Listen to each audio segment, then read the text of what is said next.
with some crazy, weird, out-of-the-box marketing ideas that don't rely on social media and don't cost a ton of money.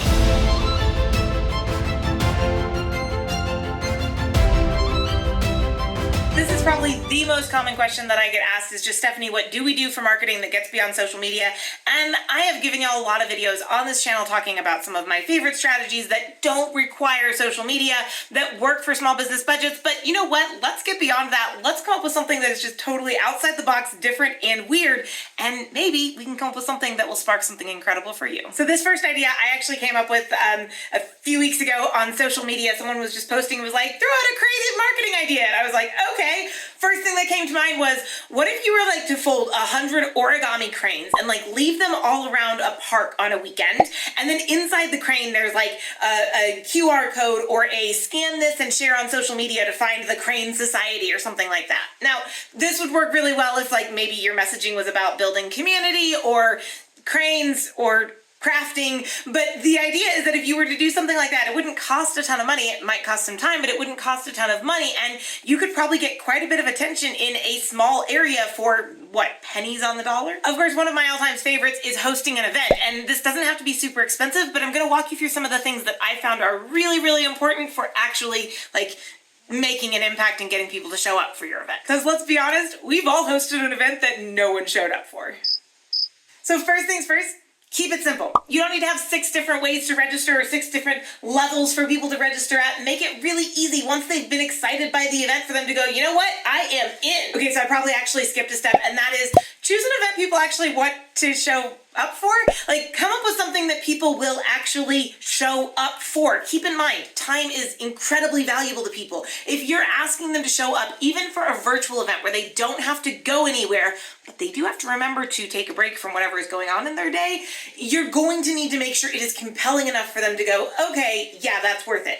If you're trying to get them to show up in person, even more so. I have discovered doing events that one of the most important things I can do is test out a bunch of different names and titles for the event to see what people are going to engage with most. That is one of the most important steps. And keeping in mind that I need to promise to deliver one thing through that event. I either need to promise to deliver a piece of education that no one else is promising to deliver. I need to promise to deliver fun or engagement or something that they're not going to get elsewhere, that they are only going to be able to get if they come to my event. Okay, back to the crazy fun ones. What if you created a sitcom that you could use to promote your business? Or even more fun, like create like a telenovela. Like, that would be amazingly hilarious. Come up with some characters, come up with a couple of fun, hilarious situations, film it on your phone, throw it out there for the world to see. It doesn't have to be insane, but stuff like that can just be awkward enough and funny enough that it gets the reach that you're looking for wherever you happen to post it. When we did this with Doing Business As in 2022, we actually got it picked up by a local TV station. How wild was that? Random other idea, what if you went to all of the local thrift stores and tucked dollar bills under like random items in there? Now, here's the key.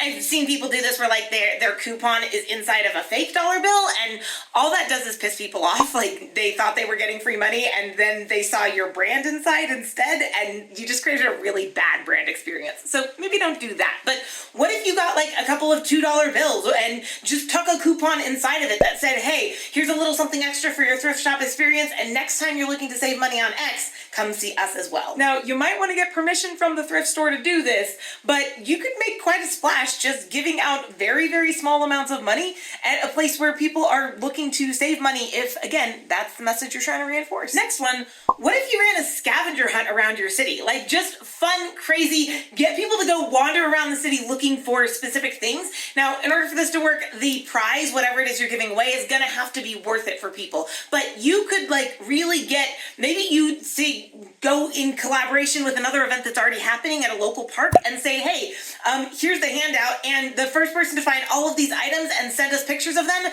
gets a $100 gift card or something like that. It doesn't have to be crazy expensive reward-wise, but if you can, one, make it fun for people. So actually make going to find the items fun for people.